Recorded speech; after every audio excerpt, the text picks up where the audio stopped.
Kerunekstan, Stans and Stars. Episodio numero 6, Dushanbe. Prima di cominciare, per così sia, leggete il seguente disclaimer. Grazie. Ben ritrovati a tutti col sesto episodio.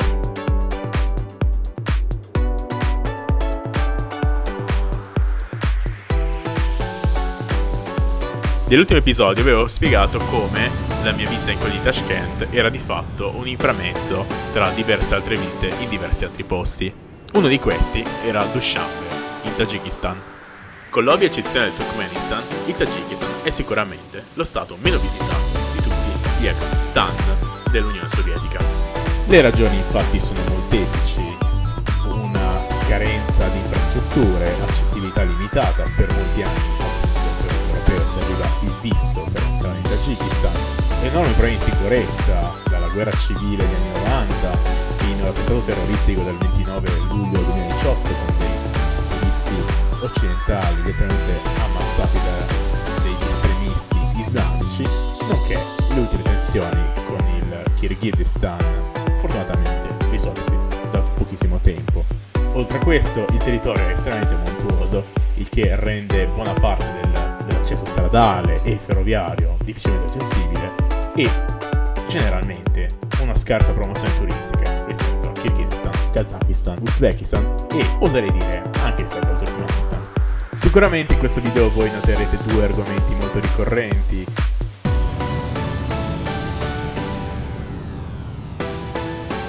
Lode al grande leader, il leader.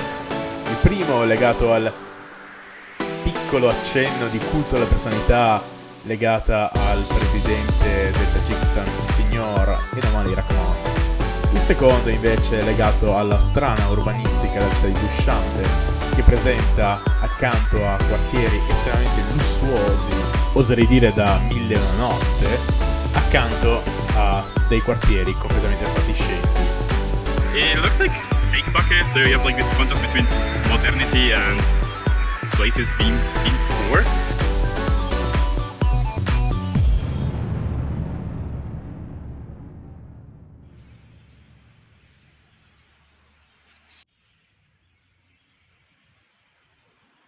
Lo sfarzo di questo stato, signori.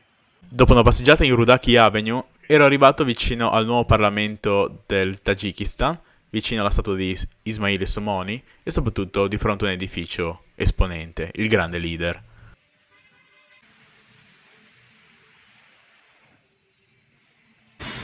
Che era l'ONU, penso, su quel palazzo. Grande leader. Sempre il miglior leader dei leader. Prima di venire in Tagikistan sapevo poche cose dello stato, sapevo che era un ex stato sovietico, sapevo che era uno degli stan, sapevo che era al di sopra dell'Afghanistan, ma sicuramente sapevo poco del fatto che questo stato aveva chiare origini persiane, e le chiare origini persiane erano date dal monumento a Somoni, importante leader del periodo medievale, considerato il fondatore del primo stato persiano dell'Asia centrale, il sultanato dei Samanidi. Questa maestosa statua di Somoni in bronzo rappresenta quindi la storia gloriosa del Tagikistan, quando nel Medioevo la dinastia Samanide ha svolto un ruolo fondamentale nella formazione dell'identità sia persiana che del Tagikistan moderno. Ah, ok. Il grande Tagikistan, anzi lo stato Samanide.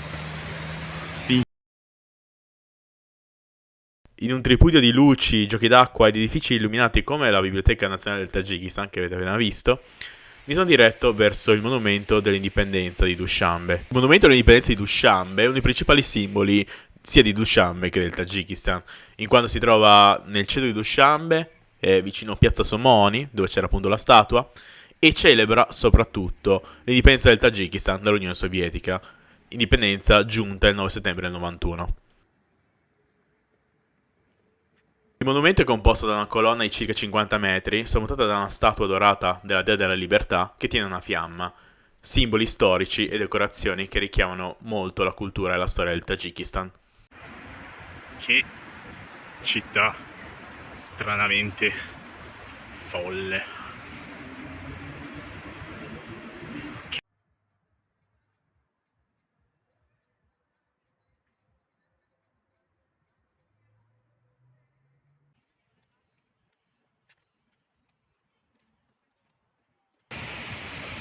tra tutte le cose che mi aspettavo, non mi aspettavo di certo la finta cascata.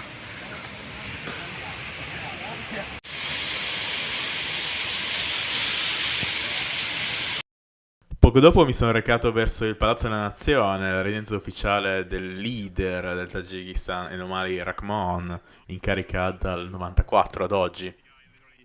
Però di fatto mi è stato proibito e quando ho provato ad attraversare la strada, nonostante il cartello che evidentemente diceva stop, una guardia di sicurezza mi ha detto no, torna da dove vieni e no, non potevi fare una foto. Quindi ho fatto un video dall'altro lato della strada.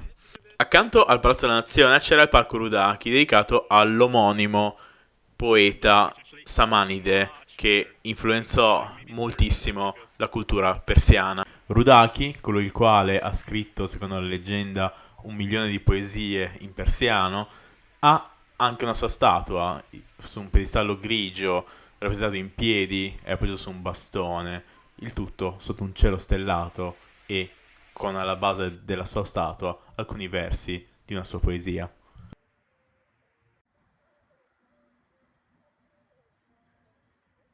Altre 2 attrazioni che ho visitato prima di rientrare verso l'hotel erano le seguenti: il Palazzo del Governo, un edificio letteralmente accanto al Parco Rudaki, nonché il nuovo edificio del Parlamento, quello che avete visto in precedenza, inaugurato nel 2014 e letteralmente circondato da un bellissimo gioco di fontane e luci.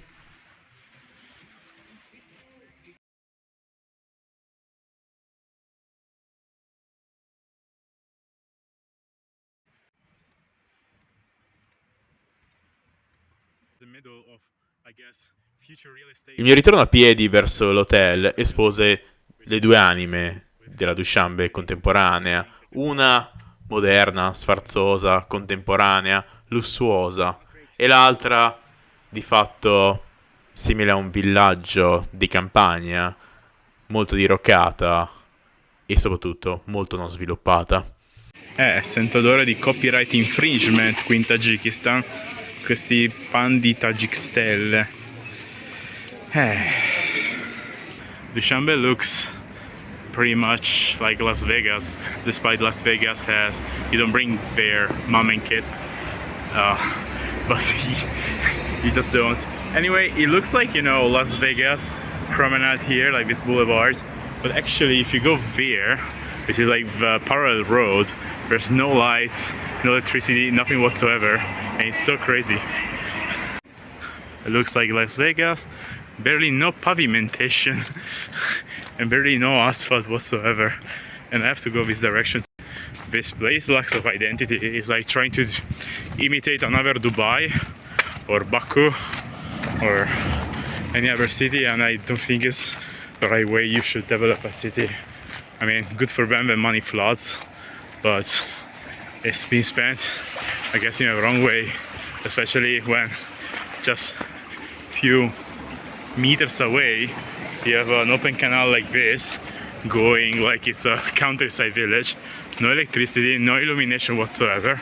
You have family walking like it's no problem, because there we can do whatever grocery in a very luxurious way, and yeah, the rest is, I don't know, very limited. And I have to be extremely honest, like, this is not the kind of development I would like to see in cities, but sadly it's a recurring pattern in many parts of the world.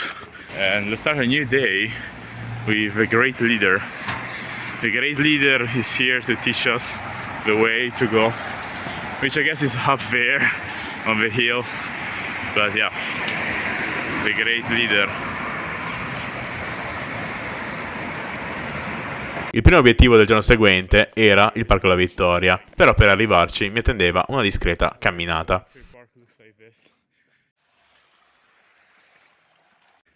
Andare al Parco della Vittoria è una discreta sfacchinata, però ci siamo quasi.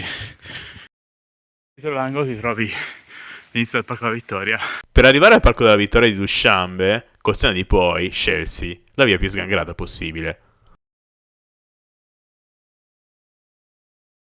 Infine la sorpresa sorpresa, l'ingresso mai chiuso. Questo è stato facilmente aggirabile lì con un gioco di gambe che neanche Willy Zaha al Crystal Palace Tempio d'Oro. Il memoriale ci presenta subito queste classiche cose, gli anni della guerra, qualche incisione interessante, un obelisco e un carro armato. Tipo carro armato che ha visto molta guerra qua in Tagikistan, visto che è stato il fronte più ampio della seconda guerra mondiale. Ovviamente sto ironizzando perché qua non c'è stato un cazzo, però sì, sicuramente qualche tagiko è stato mandato a diventare ragù contro l'invasione nazista.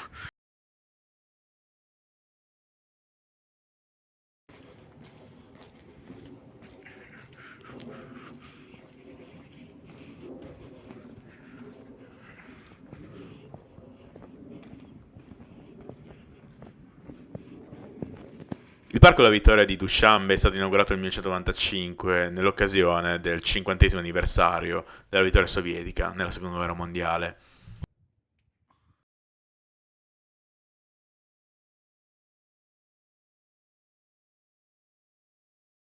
The entirety of Dushanbe, which is pretty cool.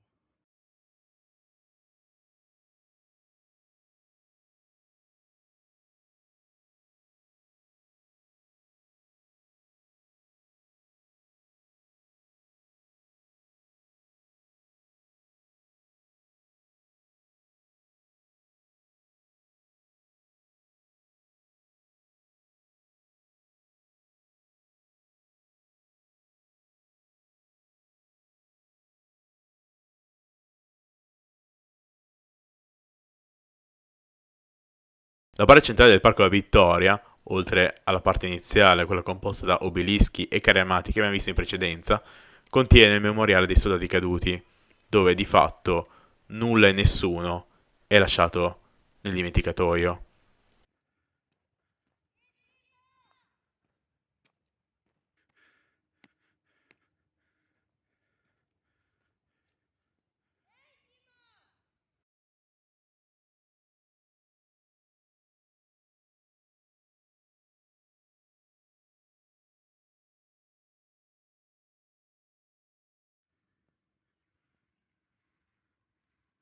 Let's admit, if you want to find out the real Dushanbe, probably you find out in this frying oil bottle floating in this canal full of trash, not on those luxury buildings over there.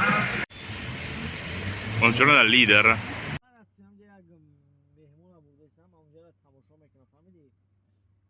Dopo pranzo ho preso un taxi per andare verso la fortezza di Izor.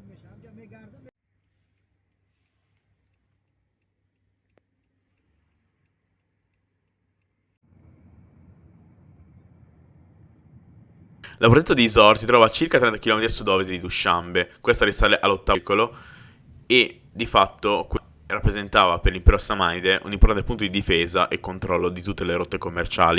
Essendo questa sulla via della seta, per molti secoli ha attirato le attenzioni di diversi conquistatori, dai mongoli agli arabi, infine fino all'esercito russo. La fortezza di Izor fa parte di un complesso archeologico nella quale ci sono nelle vicinanze diversi edifici storici, tra cui 2 madrase, una moschea dell'VIII secolo e ulteriori edifici nuovi creati per l'afflusso di turisti. Il complesso, inoltre, aveva anche un caravanserraglio, come buona parte delle città sulla cosiddetta Via della Seta. Questo purtroppo, però, fu distrutto durante l'epoca sovietica per prendere i materiali di costruzione e riutilizzarli per costruire altri edifici nella città di Dushanbe.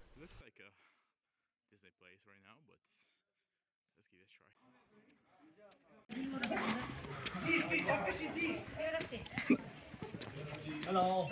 Yeah.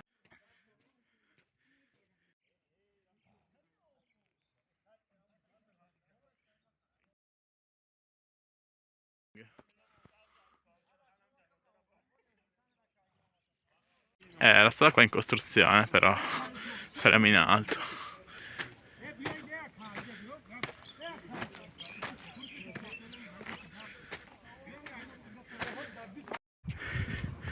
So Dushanbe is somewhere there in the distance, and here I have this renovation fortress with this. La fortezza di Izor è molto amata dai tagiki, soprattutto da coloro i quali abitano nella vicina città di Dushanbe. È un luogo molto popolare per i weekend, per visite fuori porta e anche, da quanto mi è stato detto, per servizi fotografici per sposi prossimi all'altare. Nonostante i continui restauri che avete potuto vedere da queste immagini, il sito rimane comunque una meta degna di visita, al punto tale che è ancora parte, come immagine, della banconota da 20 somoni, che appunto è la moneta del Tagikistan. Okay, now let's not die, slowly, let's not die, slowly, let's not die, this thing is fucking steep. Survive this, survive these things, let's watch things through the holes. Ah, very nice.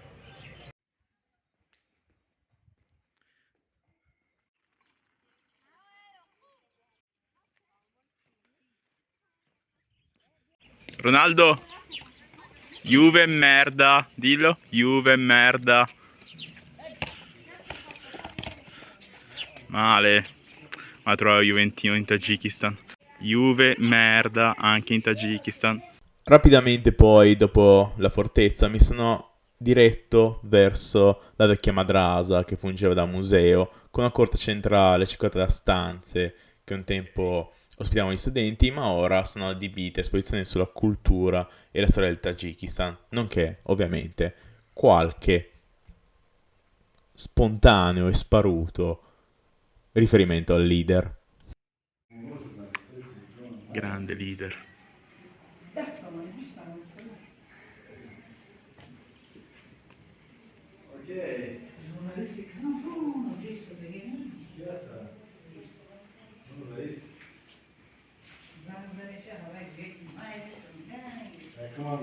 Dopo aver cercato di insegnare a questi due ragazzini tagiki concetti calcistici come il gegenpressing e la salita alla volpiana, il mio tempo era giunto e il mio ritorno in quel di Dushanbe era prossimo. Una volta rientrato a Dushanbe, sono andato immediatamente al Koji Navruz, il palazzo costruito nel 2009 per celebrare la festività del Navruz, il nuovo anno persiano. In esso ci sono eventi ufficiali, cerimonie di stato e altre celebrazioni. L'architettura di questo palazzo mescola elementi moderni con quelli tradizionali dell'arte persiana. Di per sé è diventato un elemento della cultura tagika con profondi richiami al mondo persiano. Let's go to the lake.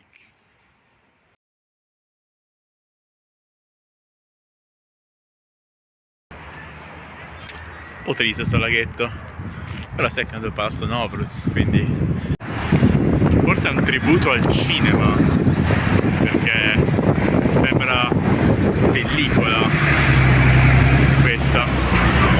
Boh.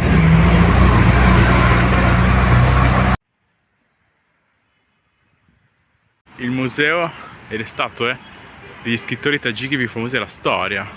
Ovviamente con tagiki si intende un concetto molto ampio, nel senso tutte le persone che hanno scritto in lingua tagika, e tra cui c'è il famoso Ferdowsi che ho quantomeno già visto in quel dell'Iran, e che è un'istituzione della cultura iraniana, che è una delle cose che volevo vedere di più qui a Dushanbe, e quella qua in tutto il suo splendore. I grandi scrittori tagiki.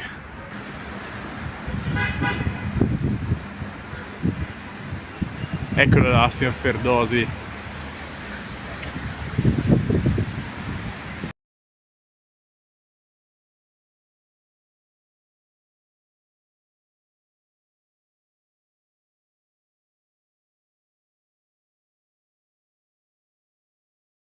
Incredibile come là c'è letteralmente il palazzo presidenziale dove abita il leader, e qua siamo letteralmente a meno di 300 metri in linea d'aria e c'è uno scavo gigantesco dove fondamentalmente andranno a fare uno dei nuovi palazzi. E qua idem. Siamo caduti nelle moschee principali del paese. Cioè, mi sa che sono giunto a un punto morto. In realtà no, è la strada proprio la strada del cantiere. E io devo passare di qua per andare... No, per andare sulla cazzo di parte, cioè questa strada qua è chiusa. Qua è dove vive il leader. Gloria, gloria al leader. Ieri sera era molto più carino con le luci, con il gioco d'acqua e fontana. E sicuramente con un tempo un po' più clemente. Oggi piovigina e è un po' una mezza merda. Però c'è da dire che questo palazzo qua è pazzesco. Per tanta cazzo di roba. Però adesso andiamo a vedere, a trovare il leader. Eccolo là, che parla di qualcosa. Magari è foto un po' sfocata perché comunque sto registrando con un telefono Xiaomi, però cioè, il leader, anche se sfocato, è comunque nel cuore. Là ci sono le modelle, no? Però sti cazzi, io voglio vedere il leader. No modelle di intimo, no modelle di vestiti, ma voglio vedere il leader là sopra. Ed eccoci qua finalmente a poter ammirare il nostro leader, che sotto si parla di macchine, qua può far vedere anche le modelle, questo rivenditore di auto, magari cioè, tipo il Roberto Carlino del Tagikistan. Però io voglio vedere il leader, ecco là, bello leader, bello leader. Su questo testo c'è ancora il Roberto Carlino del Tagikistan, però qua c'è il leader che parla, che fa qualcosa, che dice qualcosa. Il leader all'ONU. Non mi stancherò mai di fare video, foto del leader. And I'm having Kurutov as lunch/dinner. I deserved it.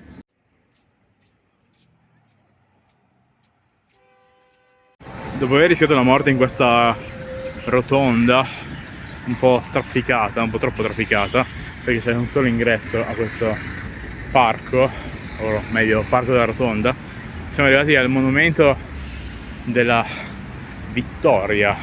Questo monumento della Vittoria è un po' tosto da raggiungere, come dicevo, ma una volta giunto qua al tramonto non delude con i suoi bassorilievi e riferimenti a una guerra.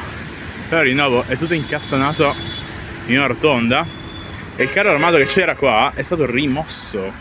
Poi ora Google Maps mi fa notare un piccolo dettaglio, che quella è il boulevard che va in centro, è dedicato a Taras Shevchenko, quindi questa simpatica strada che vedete è il boulevard dedicato a Taras Shevchenko. E il monumento alla vittoria, che era qua,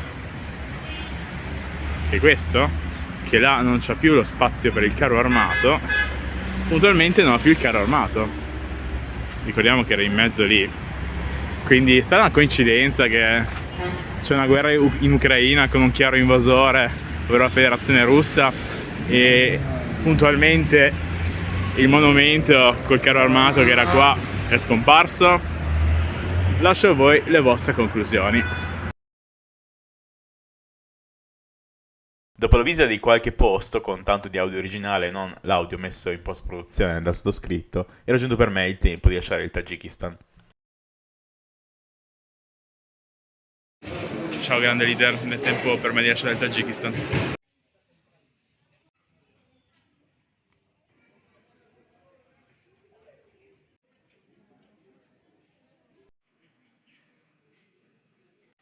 Ed eccoci qua, alla fine di questo rapido viaggio in Tagikistan, ma anche e soprattutto alla fine di questo video. Vi ringrazio molto per la vostra visualizzazione e ci vediamo nel prossimo episodio.